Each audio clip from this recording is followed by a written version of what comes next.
मेरा नाम आरती है। जब मैं सिर्फ 19 बरस की थी तो लगा जैसे आसमान से खुशियों की बरसात हो रही हो।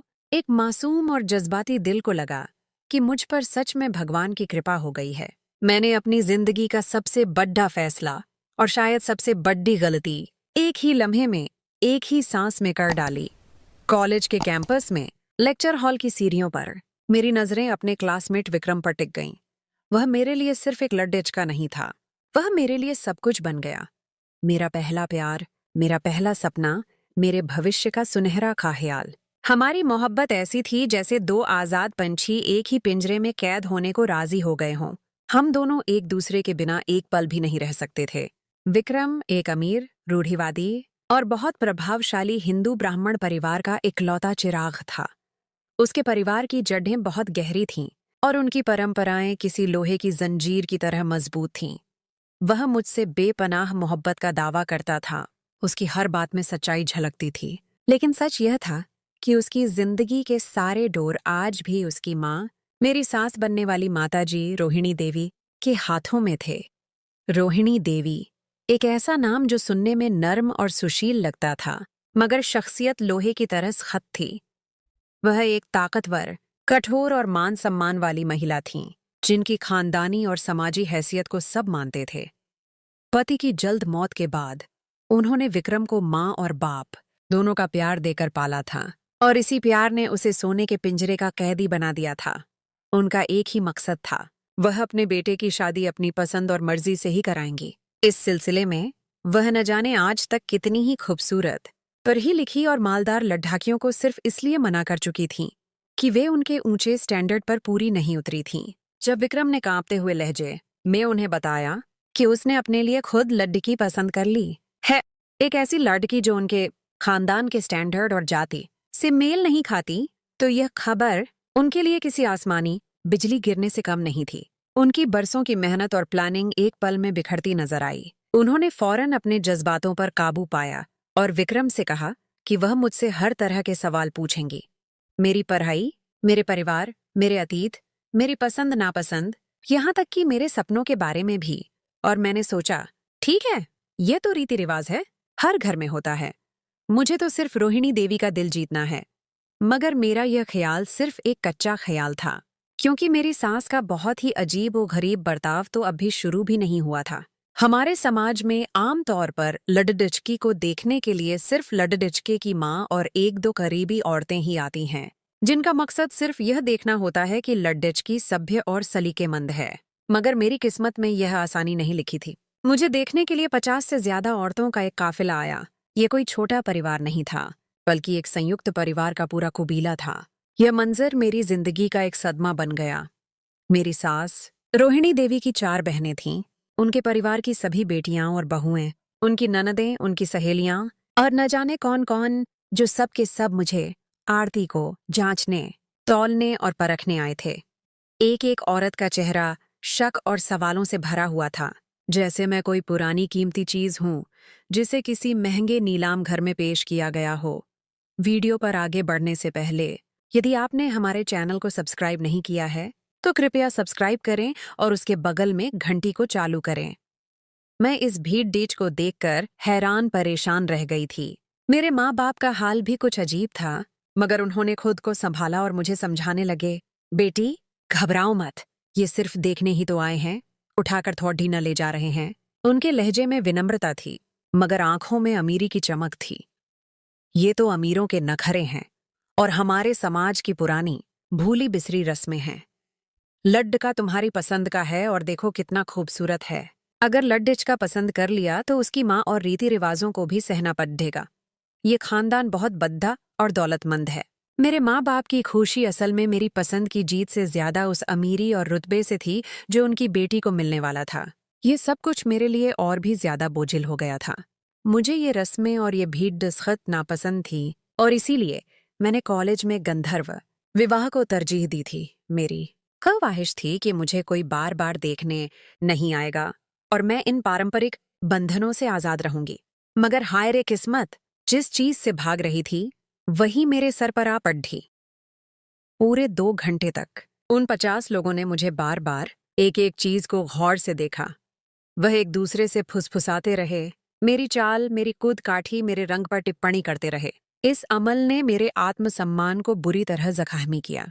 पहला अपमान, मुझसे कमरे में चलकर दिखाने का हुक्म दिया गया ताकि वह मेरी चाल ढाल को अशराफिया के स्टैंडर्ड पर जांच सकें।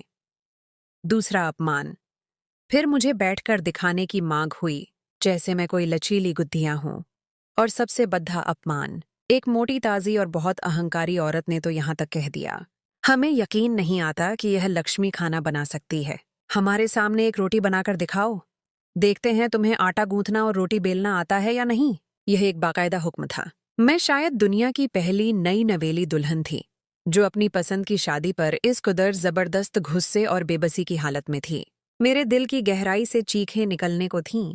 मेरा दिल चाहा कि इन सब को बताऊं कि मैं कोई बकरी नहीं हूं जिसे कुर्बानी से पहले सबने आकर तौलना और जांच करना है। इस संयुक्त परिवार के सिस्टम और इनकी अजीब ओ गरीब रस्मों ने शादी से पहले ही मेरी रूह को परेशान कर दिया था। रोहिणी देवी मेरी शादी ऐसे करवा रही थीं जैसे मैं उनकी अपनी बेटी हूं और मेरी मर्जी का कोई वजूद ही न हो। उनकी हर बात में एक अनदेखी हुकूमत और मिल्कियत का एहसास था। खैर, जैसे तैसे करके भगवान का नाम लेकर शादी की रस्में पूरी हुईं। 7 फेरे हुए और मैं आखिरकार विक्रम की सजी हुई सेज पर उसके कमरे में आकर बैठी। मैंने एक गहरा, लंबा सांस लिया और सोचा कि अब इन तमाम अजीब और गरीब रस्मों से जान छूट जाएगी। आज हमारी सुहागरात थी और मुझे पूरा यकीन था कि रोहिणी देवी कम से कम इस कमरे में तो नहीं आएंगी। मैंने विक्रम का इंतजार शुरू कर दिया। मेरे दिल में एक मीठी सी घबराहट थी। आखिरकार मैं और मेरा प्यार अकेले होंगे। मगर मुझे लगता है कि मेरी जबान काली थी या मेरी किस्मत खराब। मेरे ख्याल के बरखिलाफ सुहागरात को रोहिणी देवी बाकायदा मेरे कमरे में आ गईं। उनके चेहरे पर कोई शर्मिंदगी नहीं थी, बल्कि एक फतेह वाली मुस्कुराहट थी। मुझे लगा कि कोई नसीहत या लेक्चर देने आई होंगी और फिर चली जाएंगी, लेकिन उसके बाद जो हुआ उसने मेरा बचा खुचा दिमाग भी खराब कर दिया और मेरे सभी रोमांटिक ख्यालों को तोड़ डाला। रोहिणी देवी ने एक सर्द और रौबदार लहजे में कहा, तुम इस कमरे में नहीं रह सकती। तुम्हें मेरे साथ मेरे कमरे में आकर सोना होगा। मेरे गुस्से की आग 7वें आसमान पर पहुंच गई और मैंने बेबाकी से कहा, यह किस तरह की बात है? क्या ये कोई मजाक है? उन्होंने फौरन मेरे जुमले को काट दिया और चेतावनी दी, शर्म करो बहू, एक दिन की दुल्हन इस तरह से फरफर नहीं बोलती। यह हमारी पीढ़ियों पुरानी खानदानी रस्म है जिसे हर लड़चकी को निभाना होता है। उनकी आवाज में एक ऐसा जोर था जो हर मुखालिफत को कुचल सकता था। उन्होंने इस रस्म को एक नैतिक स्टैंडर्ड बना दिया। अगर कोई लड़की यह रस्म नहीं निभाती तो उसे बेशर्म कहा जाता है। तुम्हें 3 दिन तक मेरे कमरे में आकर सोना होगा। इसके बाद तुम जानो तुम्हारी जिंदगी। कोई तुम्हें कुछ नहीं कहेगा, लेकिन यह रस्म पूरी करनी होगी, वरना तुम्हारी आने वाली जिंदगी में परेशानियां पैदा हो सकती हैं और खानदान के बड्ढों का घेरजिप तुम पर टूट सकता है।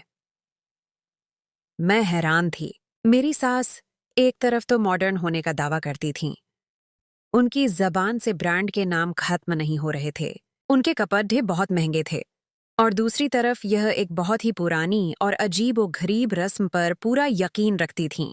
मेरा दिल चाहा कि चिल्लाकर कह दूं, मैं कहीं नहीं जाऊंगी, इसी कमरे में रहूंगी। मगर उनकी शख्सियत का रौब और उनका शारीरिक वजूद मेरे सर पर खड़ा था।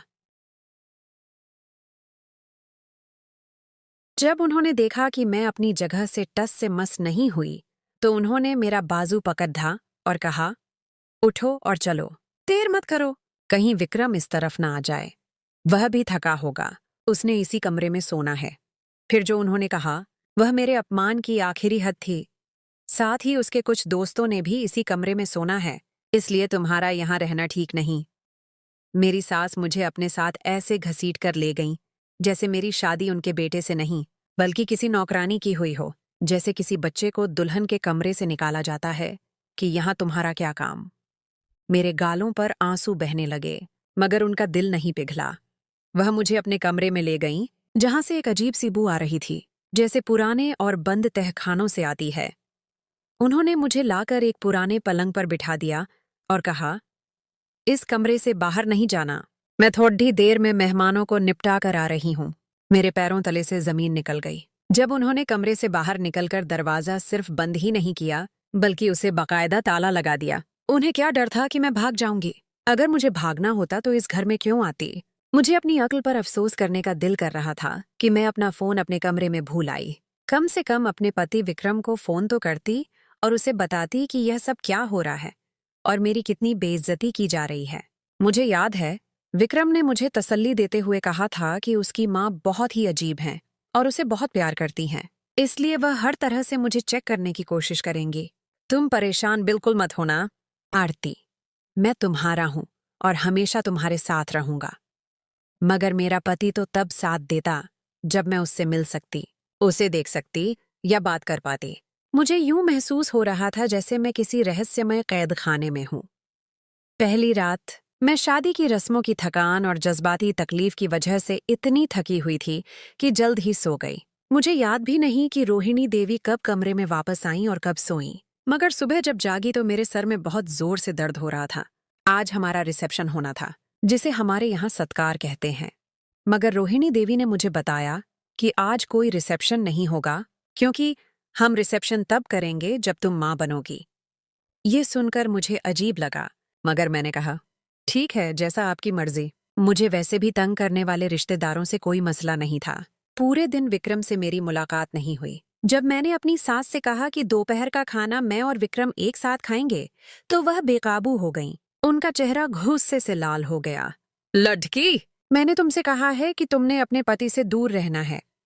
तुम तो यहाँ बैठकर उसके साथ खाना खाने के प्लान बना रही हो। तुम बेशर्म हो गई हो। मुझे भी गुस्सा आ गया और मैंने अपनी दबी हुई आवाज को ऊंचा किया। मैं उस कमरे में नहीं जा सकती। इसका मतलब यह नहीं था कि हम लोग साथ बैठकर खाना भी नहीं खा सकते। आप खुद सोचें, आप मेरे साथ क्या कर रही हैं? ये मुझे कबूल नहीं। वह फौरन अपने पारंपरिक हथियार पर आ गईं और बोली, मैं कुछ नहीं कर रही। यह इस खानदान की रस्म है। तुम इस पर सवाल नहीं उठा सकती। मैंने कहा, विक्रम ने तो मुझे इस रस्म के बारे में नहीं बताया। उन्होंने नफरत से मुंह बनाया।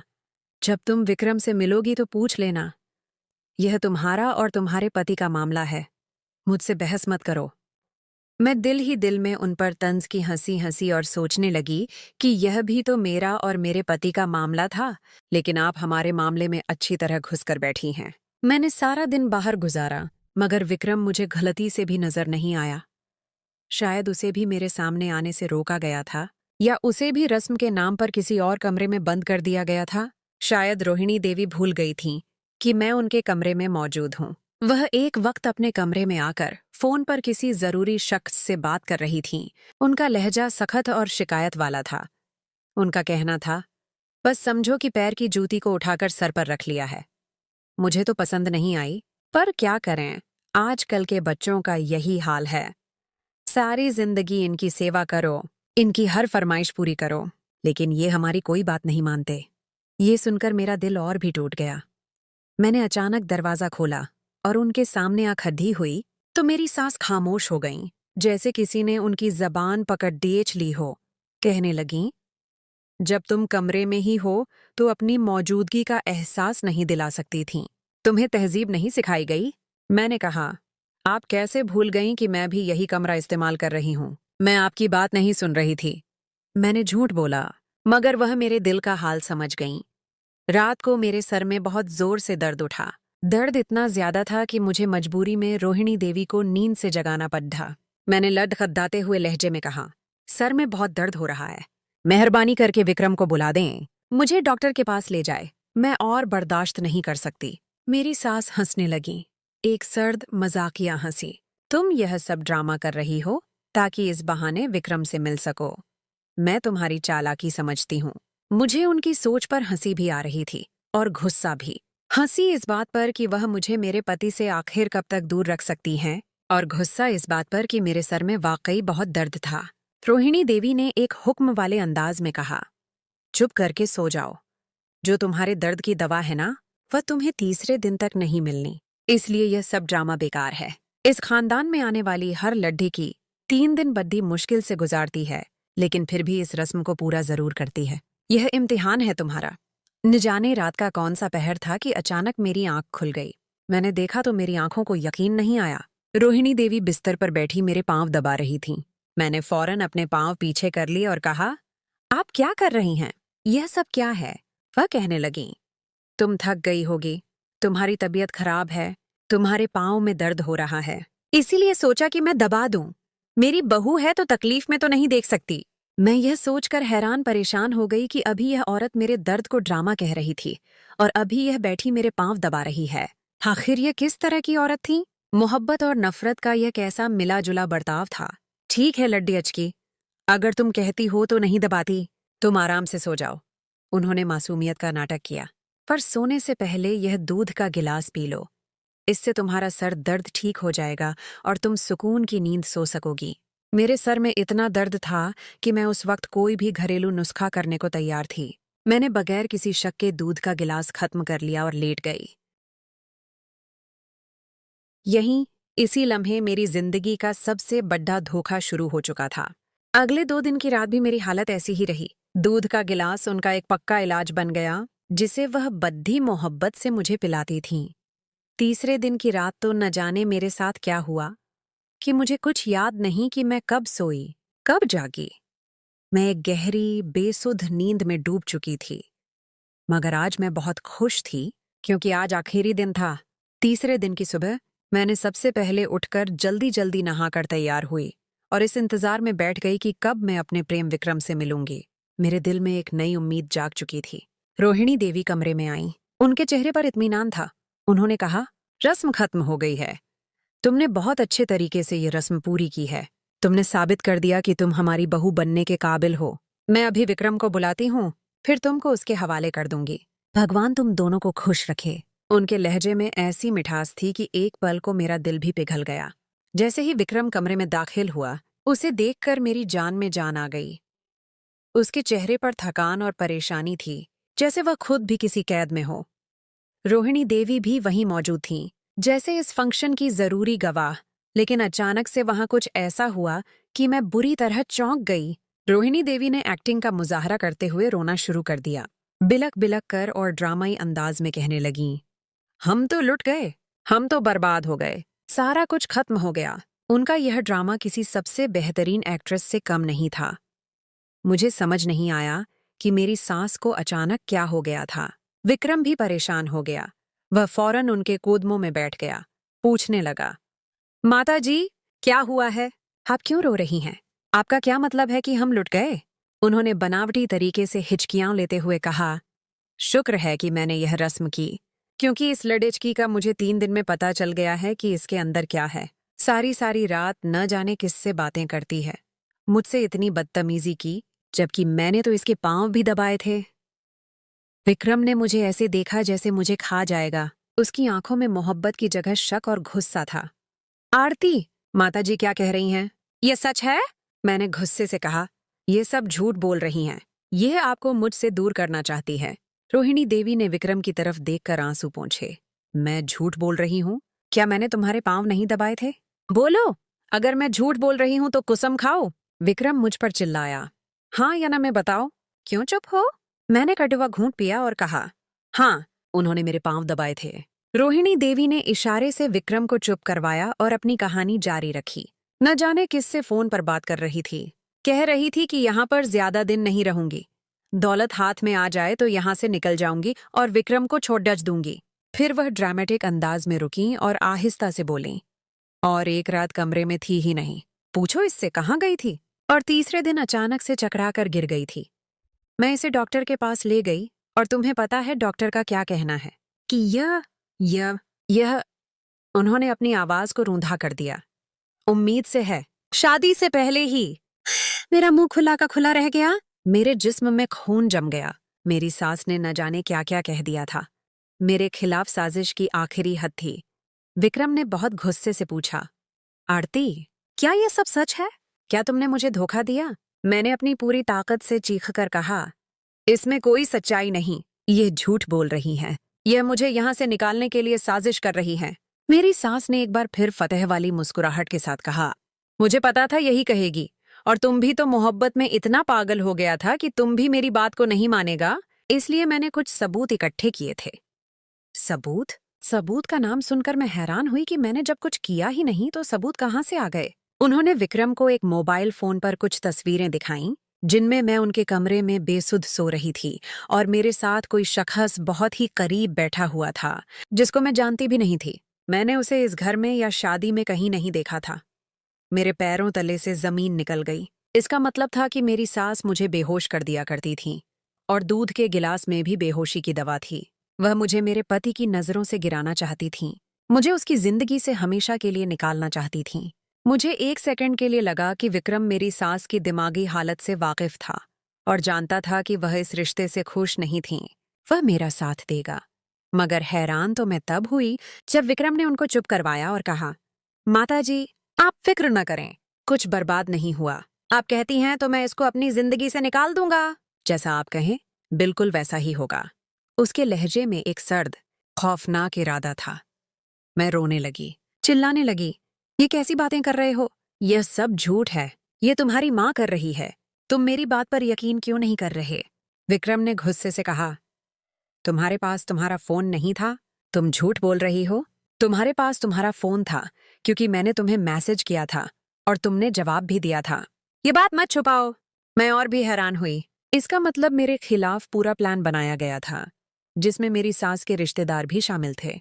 कोई ऐसा था जो मेरी जगह बनकर विक्रम से फोन पर बात कर रहा था, ताकि विक्रम यह समझे कि मैं रस्म की वजह से नहीं मिल रही, बल्कि जानबूझकर दूर रह रही हूं। मैंने तुम्हें कहा था कि तुम मुझे अपनी तस्वीर भेजो, लेकिन तुमने कहा कि रस्म है और तुम नहीं भेज सकती। मुझे लगा कि तुम हमारे खानदान की रस्म इतने अच्छे तरीके से निभा रही हो, लेकिन असल में तुम मुझसे बेवफाई की रस्म निभा रही थी। मैं तुम्हें अपनी जिंदगी में एक पल कभी नहीं रखूंगा। विक्रम के कान में मेरी सास ने कोई खुफिया बात की। मुझे नहीं मालूम दोनों में क्या बात हुई, लेकिन इस बात को सुनने के बाद विक्रम का वजूद कांपने लगा। उसकी आंखों में आंसू आ गए, जैसे उसका दिल टूट गया हो। उसने इसके बाद कोई बात नहीं की और वहीं खड्डे खड्डे मेरा रिश्ता हमेशा के लिए खत्म करने का ऐलान कर दिया।